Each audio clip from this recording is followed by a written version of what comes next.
What's going on? What's going on? Yeah, TikTok, YouTube, Instagram, the world. What's going on, everybody? So today, I want to discuss men's mental health, right? I think this is something that's important. I think this is something that people don't normally talk about, right? I'm going to kind of intertwine this with fitness in a sense, right? So, because that's the only thing that I know that works for me, and because that's the thing that I use. Been using it pretty much all my life. So let's tap into it. So we see every day that men are obviously going through things mentally and emotionally. A lot of men don't have sense of community. A lot of the times, men keep a lot of things to themselves because a lot of people kind of misinterpret them, may take offense to some of the things that they feel and say. A lot of the times, maybe some people in their life can't relate, or they don't feel like they have a community who truly understands them. And a lot of the times, when men are put in these positions where they feel like they can express things that they feel or things that they're going through, it tends to outlash in different ways. And sometimes those ways are even dangerous to the point where some men get themselves killed or locked up for a lifetime prison sentence. So we have to understand that it flows in so many different areas. It's not just those two components, right? It can turn into so many other things, so many other habits. I think that it's very important that men have something for their mental health, right? And I think that the problem is that they don't. So I'm going to give a little bit of example of what I'm saying, and maybe this could make a little bit more sense. 2 years ago, I started training this group. Not even 2 years ago. I say a year and a half, a little bit over a year and a half ago, I started training a group of guys. And it started with the guys, and started with three guys turned into seven turned into 10, and it just grew, right? And eventually we had women coming along. But I remember when it was just predominantly guys, the sense of community, the brotherhood in that, made them feel better about the things that they were going through outside of the gym, because they had a group of men who they could talk to, who not only aligned with them in the things that they were doing, but also this was a group of men who supported each other and was there for each other through some deep conversations that were outside the gym. So the gym doesn't just build you physically or, make you just stronger, but it also does a lot for you mentally and emotionally, and the gym is a place where you go through all of this hardship just to build. And people don't understand that it goes into the same spaces of your life outside the gym, because life is constantly challenging, right? Well, so is the gym. If you train hard and you're always working to push to progress, your training is never something that becomes easier. Now, I hate when people who don't work out say, oh, you're used to it. You never get used to it, right? You just start to be able to become strong enough to endure more.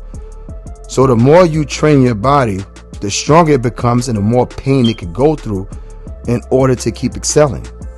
Well, the mind works the same way, right? So not only are you physically training yourself, but you're mentally coaching yourself how to become just as strong as the body. Emotionally, you have to control it in order to keep progressing, because your emotions is either going to take you one or two places. It's either going to be put in the direction of fire, or it's going to be put in the direction of discouragement, which you will end up quitting.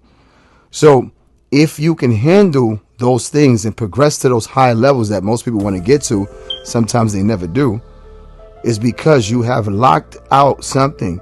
Well, you have put a lock in something. You have put yourself in this space that they say only the 1% does, that allows you to continue to keep going no matter how hard it's getting. And when life hits us, most of us fold under temptations and pleasures and other things so that we could suppress and deal with things that we know how, which we're not really dealing with nothing at all if we want to get technical, so that we don't feel that pain, right? But when you go to the gym, it teaches you to endure pain. So when you go outside into the outside world, guess what's happening? You have more endurance to take the pain of the world, whatever happens out there in your personal life. So I put this out there to put awareness towards men's mental health. And I've saw what the community does for a lot of men in their mental health. I hope one day I could formulate something that will grow that to in a way that people couldn't even imagine. And I don't really care what color or creed you are. You could be white, black, Spanish, Asian. I don't care where you're from. Men face things every single day that they don't talk about. Men are hurting every day from things that they don't get to express. And it's because the world doesn't care. And that's what the world shows men. And I'm not saying it's literally that nobody cares, but that's how it feels to us. Everything that we go through, we bottle in. Because God forbid we show any emotion and people are calling us weak. So I would like to change that narrative. You're not weak. And I just want to speak to whoever might be going through something out there, you know, whatever you battling mentally, because there's so many men killing themselves, right? They're taking their own life. They're doing all of these things that could make their lives more destructive. If there's something that I could put out to you, is this. You're not the only one. There's so many of us battling just like you. And I just want you to know, first and foremost, you're not alone. You could do it. You're breathing still. You're still here because you have a purpose. And without purpose, we never feel like men. We never feel like what's the reason for living. So whatever your purpose is, because you're still here breathing, figure out what that purpose is and make sure to maximize on it. And I'm sure it would help you, because as men, if we don't have purpose, sometimes we ask ourselves the question of, then what's the point of life? And I can relate to that. And with that being said, love, peace, and hair grease. I'll talk to you guys later.